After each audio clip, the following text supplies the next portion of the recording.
메타버스 직업 인터뷰 태양광 발전 연구원 편. 오늘은 태양광 발전 연구원 직업을 알아볼까요?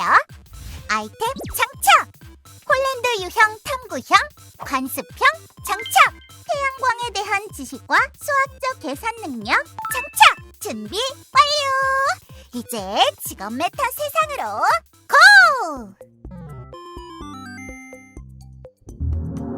야호! 어?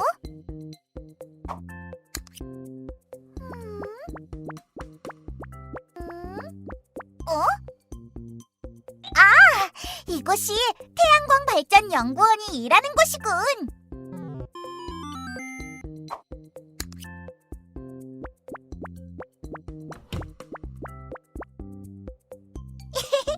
선생님, 안녕하세요. 안녕하세요. 무엇을 도와드릴까요?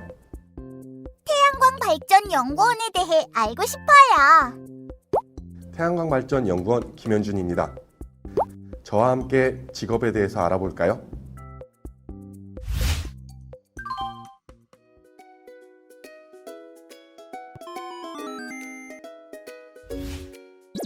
안녕하세요. 태양광 발전 연구원 김현준입니다. 태양광 발전 연구원, 어떤 직업인가요? 태양광 하면은요, 태양 전지와 태양광 모듈 그리고 태양광 시스템으로 구성이 되어 있어요.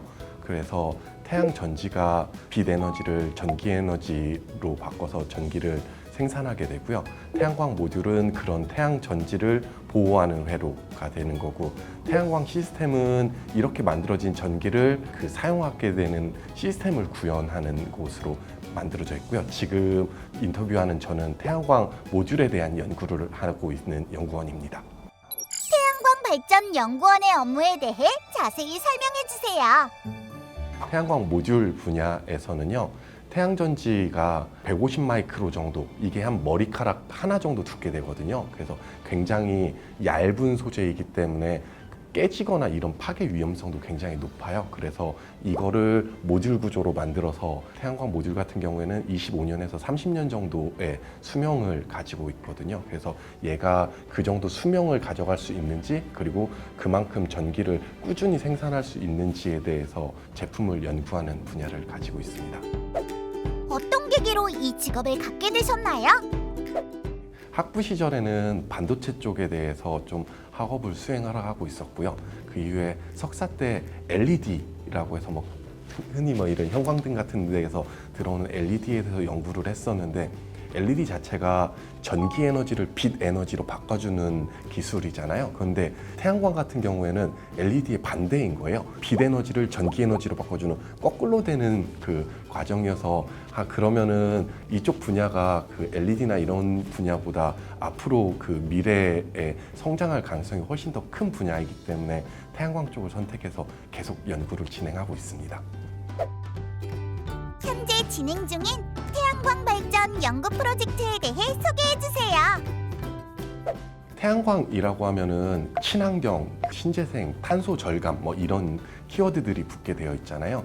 그런데 이런 태양광이 제조를 하면서 많은 탄소를 사용하면은 또 이것도 불합리한 내용이 되기 때문에 태양광 모듈에 들어가는 소재들에 대해서 기존의 화석연료를 써서 만들었던 재료가 아닌 친환경 재료를 사용해서 모듈을 만드는 분야에 대해서 최근 열심히 연구를 하고 있는 중입니다. 태양광 발전 연구원이 되기 위해 어떤 자격을 갖춰야 하나요? 전기를 다루는 학문이어서 전기 관련된 지식이 가장 중요하게 되고요.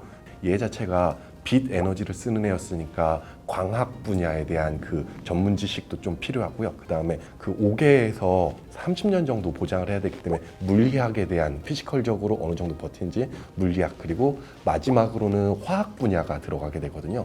그런다고 해서 이 모든 4가지를 다 하셔야 되는 건 아니고요. 유능한 팀원을 믿고서는 따라가면 되니까 어느 정도 분야만 알고 있으면 될 거라고 생각합니다. 학교에서 어떤 공부가 이 직업에 도움이 되었나요? 태양광 모듈 특성상 겨울에는 해가 좀 낮게 뜨고 여름에 이렇게 높게 뜨기 때문에 겨울철에는 태양광 모듈이 약간 이렇게 싹하게 서 있는 상태가 돼야 되고요. 또 여름철에는 얘가 이제 고도가 높기 때문에 눕혀줘야 돼서 이 각도 조절을 해야 돼요. 이 부분 하나와 그리고 얘가 서 있다면은 이 뒤에 서 있는 모듈한테 또 음영을 지게 되잖아요. 그럼 이게 전부 다 입사각 모든 각도에서 사인, 뭐 코사인, 탄젠트 이런 것들을 가지고서는 계산을 많이 해내야 되거든요. 그래서 그때는 참 이거 계산하기 싫었었는데 지금은 그때 이거 안 배웠으면 어떡할까라는 생각을 하게 됩니다. 태양광 발전과 관련된 잘못된 오해나 편견이 있나요? 태양광 모듈에서 가장 큰 오해가 두 가지가 있거든요. 그래서 첫 번째가 중금속이 나온다라는 의견들이 굉장히 많아요. 근데 태양광 모듈을 제조할 때 들어가는 중금속 물질은 없고요. 실제로 태양광 모듈을 물 위에서 뛰어서 하는 수상 태양광이라는 그런 발전 시스템들도 굉장히 많은데 이때는 그 수도 용출 시험이라고 해서 먹는 물하고 동등한 그 시험을 거치게 돼요. 뭐 이런 시험을 했을 때도 그 중금속은 전혀 나오지 않는다는 점을 들 수 있고요. 두 번째 같은 경우에는 태양광 때문에 전자파가 굉장히 많이 나온다. 그래서 태양광 발전소가 설치되어 있는 면적에선 전자파 때문에 그 뭐 벌들이 죽고 뭐 그 환경에 문제가 생긴다라고 얘기를 하는데 그 태양광 모듈 같은 경우에는 직류 전기를 생성하거든요. 그래서 저희가 쓰는 교류 전기는 이런 파형이 있기 때문에 이 파형에 의해서 전자파가 나오는 거고요. 태양광 모듈은 일자로 되어 있는 직류 전기를 사용하는 건전지와 뭐 동일한 성격입니다. 이렇기 때문에 태양광 발전에서 전자파는 나오지 않는 뭐 이 두 가지 이슈를 좀 한번 바로잡고 싶습니다. 업계에서 최근 가장 주목받는 기술이나 이슈가 있을까요? 우선 태양광 모듈의 단점 같은 경우에는 화석연료나 원자력 발전소는 굉장히 적은 면적에서 많은 전기를 생산해낼 수 있는데 특히 태양광 같은 경우에는 그 설치 면적이 매우 큰 평수를 차지하게 되거든요. 이렇기 때문에 태양광 모듈에 대한 연구 분야는 계속 그 적은 면적에서 많은 발전량을 생성해낼 수 있는 기술에 대한 연구들이 계속 이루어지고 있고요. 뭐 이 모든 기술들의 그 하나의 포커스는 적은 면적에서 많은 발전량을 만들어내자입니다. 우리나라 태양광 발전 연구 기술의 현 주소를 알려주세요.